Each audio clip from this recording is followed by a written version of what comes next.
Şamanlar ilk yalançılar. Bütün qəbilə ritualdan istifadə edir və heç bir kömək olmur. Belə olduqda bütün kişilər yenidən ova gedir və ruhlarla əlaqəni unudur. Amma bəzi kişilər özlərini fiziki əməkdə pis hiss etdiklərindən ritualla məşğul olurmuşlar kimi öz dini rəqslərini davam edirlər. Beləcə, təbii ki, rituala daha çox vaxt sərf edən insanların ritualı daha çox yağışa, ya xoş xəbərə, ya uğurlu ova təsir edir. Qəbilə kişiləri ovdan sevinclə qayıdır və onlarla getmədiyinə əsəbləşməsinlər deyə ilk şamanlar bildirirlər ki, onlar ruhlara əmr edə bildilər və ov uğurlu oldu. Təbii ki, primitiv insanlar ilk sözdən buna inanır və növbəti dəfə ova gedərkən şamanı özləri ilə aparmır və onun yenidən dua etməsini və rəqs etməsini istəyirlər. Təbii ki, gün ərzində kişilərin ov etdiyi vaxtda ilk şaman özünə çubuq düzəldir.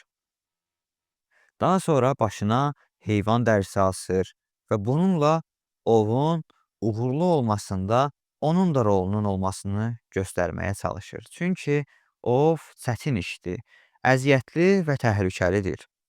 Kişilər hamısı orada əziyyət çəkir. O isə bütün günü qadınlarladır. Dincəlir və yemək gələndə yeyir. Təbii ki, onların içində ürəkdən etdiklərinə inananlar da olur. Amma böyük əksəriyyəti bunu göstəriş üçün edir. Və budur, kişilər uğursuz ovdan qayıtırlar. Təbii ki, uğurlu ov zamanı şamanı sevdikləri kimi indi də ona nifrətlə gəlirlər. Onlar şamanı öldürməyə hazırdılar. Baxın, elə bu an ilk mif yaranır. Səni divara diriyiblər və nə üçün ritualın kömək olmadığını soruşurlar və sən deyirsən, mən meşəyə getdim, dərin meşəyə. Orada tutulunun ruhu gəldi. Bu ağsaçlı, iri ayaqlı bir məxluq idi. O qanadlarını çırparaq gəldi və dedi: "Meşənin ruhunu cinlər oğurlayıb. Mən getməliyəm meşənin ruhunu tapmağa."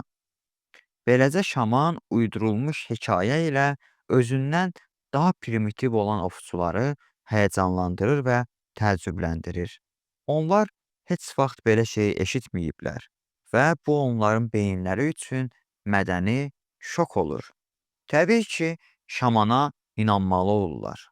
Bu laf dərsə hazırlıqsız gələn tələbənin getmişdin, könüllü əsgərliyə yazılım bəhanəsi kimi bir şeydir, deyə mən əlavə etdim. Tam doğru dostum, şamanlar copa basır, aldadır və uzun dillərinin hesabına keflə yaşayırdılar. Beləcə növbəti ov yenidən uğurlu olur və bunu görən şaman özünü yaman yorğun və əldən düşmüş göstərir.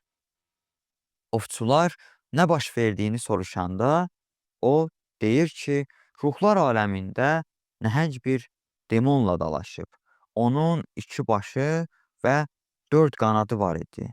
Amma şaman sehirli sözlərlə ona qalib gəlib və əldən düşüb.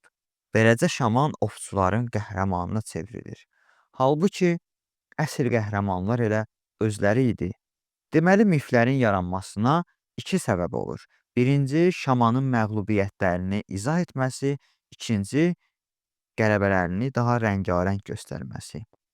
Təbii getdikcə şaman təkcə ov və təbiət hadisələri deyil, həm də xəstəliklərə qarşı mübarizəyə qoşulur və meşələrdən otlar yığmağa başlayır.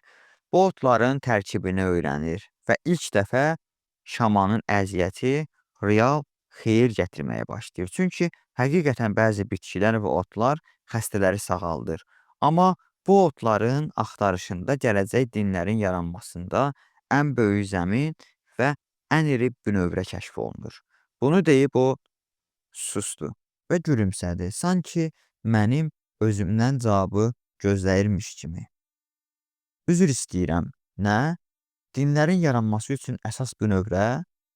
O həvəslə gülümsəyir. Əlbəttə, şamanlar nə qədər şarlatan və uydurmaçı olsalar da, onlar bütün dinlərin yaranmasında əsas olan bir şeyi kəşf edirlər. Narkotik və şamanın toxunulmaz statusu. Şamanizmin qalıqları Orta Asiyada, Şimali və Cənubi Amerika, Afrika və Hindistanın müxtəlif yerlərində tapılıb. Bu demək olar ki, bütün şamanizmin yayıldığı məkanlarda biz narkotik bitkilərinin yetişməsi üçün əlverişli şəraitlə rastlaşırıq. Şamanların demək olar ki, böyük əksəriyyəti narkotik bitkilərdən istifadə edir. Bu bir faktdır. Ruhlarla görüşmək üçün trans halına düşməyə çalışan şamanlar əvvəlcə Kamlaniya adlı mərazimdə xüsusi dozada narkotik vasitələrdən istifadə edir. Bu çox vaxt anaşa, marixuana, xaşxaş, müxtəlif narkotik göbələklər və digər bitkilərin köməyi ilə olur. Şamanlar sözlərinə görə bu vasitələrdən yalnız beynin daha güclü işləməsi və cinlər ruhlar aləminə düşə bilmək üçün istifadə etdiklərini bildirirlər. Amma biz bu gün narkotikin nə olduğunu bildiyimizdən bu bizə təəccüblü gəlmir. Gəl yenidən qayıdaq 1000 illiklər əvvələ, mezolit dövrünə. Şamanlar müalicəvi bitkilər toplayarkən təbii ki, ilk olaraq onların dadına baxır və özləri bu dərmanları öz üzərində yoxlayırlar. Və belə yoxlamaların birində şaman ilk dəfə narkotik bitki ilə təmasda olur. Yaxşı, bəs nə baş verir? Şaman hallanır və gözünə qarabasmalar gəlir. Müxtəlif əcaib məxluqları görməyə başlayır. Şaman bunu bir işarə kimi qəbul edir və doğrudan da başqa bir dünyaya düşə bildiyini anlayır. Beləliklə, şaman bu bitkiləri daha yaxşı araşdırır. Onları insan beyninə təsirinə görə qruplaşdırır və beləcə şamanların xüsusi otlardan ibarət böyük siyahısı formalaşır. Amma ən maraqlısı bilirsən nə vaxt baş verir? Şaman qəbilə başçısını öz mağarasına çağırıb onu trans vəziyyətinə salanda. Qəbilə başçısına onu ruhlarla görüşdürəcəyini deyir və mağara içində xüsusi narkotik otları ocağa atır və tüstünün təsirindən qəbilə başçısının gözünə qəribə məxluqlar və dünyalar görünməyə başlayır. Və beləcə başqa insanlar da şamana inanır. Bircə qəbilə başçısının inanması bəsdir. Qəbilə başçısı avtoritetdir. O, indiki prezidentlər, orta əsr imperatorları qədər gücə malik olur. Və əgər qəbilə başçısı digər adamları əmin edirsə ki, şaman ona o biri dünyanı göstərdi, deməli bu həqiqətən belədir. Və beləcə ilk dəfə olaraq din, hakimiyyət iyerarxiyasında yuxarı qata qalxa bilir. Əgər əvvəl şaman sadəcə öz sözləri ilə az bir qismi inandırırdısa, artıq şaman toxunulmaz statusu alır. O deyəndə müharibə lazımdır, qəbilə döyüşə gedir. O deyəndə köçmək lazımdır, qəbilə köçür. O deyəndə filan qadın mənə ritual üçün lazımdır, həmin qadını əldə edir.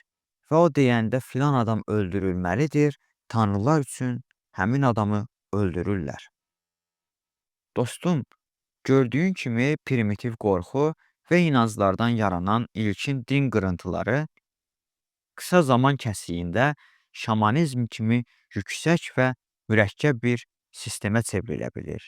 Və inan ki, şamanizmlə günümüzdəki Roma papasına kimi olan yol düşündüyündən